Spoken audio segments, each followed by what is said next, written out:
একটা মাত্র হাদিস আমি আপনাদের সাথে শেয়ার করতে চাই। আমার খুব পছন্দের একটা হাদিস। আল্লাহর কাছে দোয়া করে আল্লাহ পাক যেন আমাকে এবং আপনাদের সবাইকে হাদিসটার উপর আমল করার তৌফিক দান করেন এবং এই হাদিসটা প্রচার করার তৌফিক দান করেন।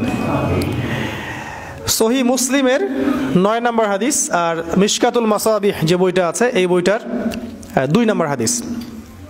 হাদিসটার নাম হচ্ছে হাদিসে জিবরিল। হাদিসে জিবরিল বা জিব্রাইল যেটা আপনারা বলেন।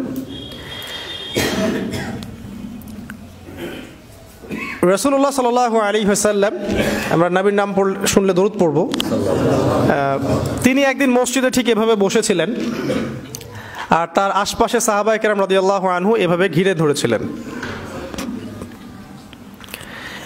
এমত অবস্থায় মসজিদে একজন ব্যক্তি প্রবেশ করলেন। আমি অল্প করে বলছি, শর্ট করে বলছি, অনেক লম্বা হাদিসটা। এমত অবস্থায় একজন ব্যক্তি মসজিদে প্রবেশ করলেন। প্রবেশ করে একদম নবী সাল্লাল্লাহু আলাইহি ওয়াসাল্লামের হাঁটুর সাথে হাঁটু লাগিয়ে দিয়ে বসলেন।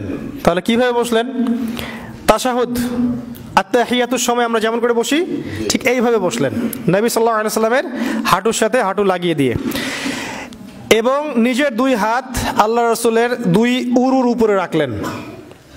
টিচার আর ওস্তাদের বসার আদবটা বুঝতে পারছেন? অবশ্য উনি বসে বলেন নাই রাসূল সাল্লাল্লাহু আলাইহি ওয়াসাল্লাম একটু তাকান, একটা ছবি তুলি, উনি এটা বলেননি। উনি গিয়ে বসলেন। আপনি গেলে কি করতেন? হুজুর একটু তাকান, আপনার ফোন নাম্বারটা একটু দেন হুজুর।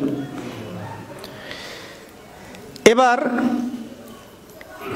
তাকে প্রশ্ন করছেন, ওই ব্যক্তি রাসূলুল্লাহ সাল্লাল্লাহু আলাইহি ওয়াসাল্লামকে প্রশ্ন করছেন, ইয়া মুহাম্মদ, বলছেন ইয়া মুহাম্মদ, হে মুহাম্মদ সাল্লাল্লাহু আলাইহি ওয়াসাল্লাম, আখবিরনি আনিল ইসলাম, আখবিরনি আনিল ইসলাম, আমাকে ইসলাম সম্পর্কে বলুন।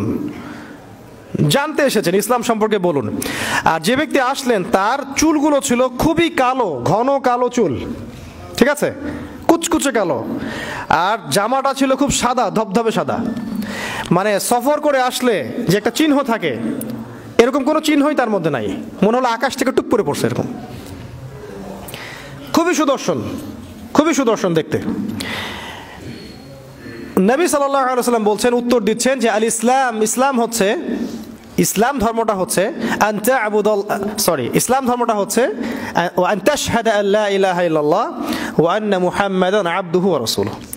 ইসলামের প্রথম বিষয়টা হচ্ছে তুমি আল্লাহ ছাড়া কারো ইবাদত করবে না এবং এই সাক্ষ্য দিবে যে আল্লাহ ছাড়া কোনো ইলাহ নাই আর মুহাম্মদ সাল্লাল্লাহু আলাইহি ওয়াসাল্লাম আল্লাহর বান্দা এবং রাসূল। এই সাক্ষ্যটা আগে দিবে। মানে কি? মানে হচ্ছে তুমি আল্লাহর সাথে শিরিক করতে পারবে না, আল্লাহর তাওহীদের উপর থাকতে হবে আর রাসূলুল্লাহ সাল্লাল্লাহু আলাইহি ওয়াসাল্লামের সুন্নাহর উপরে থাকতে হবে। এই হচ্ছে লা ইলাহা ইল্লাল্লাহ মুহাম্মাদুর রাসূলুল্লাহর সংক্ষিপ্ত কথা আর কি। আর কি আছে?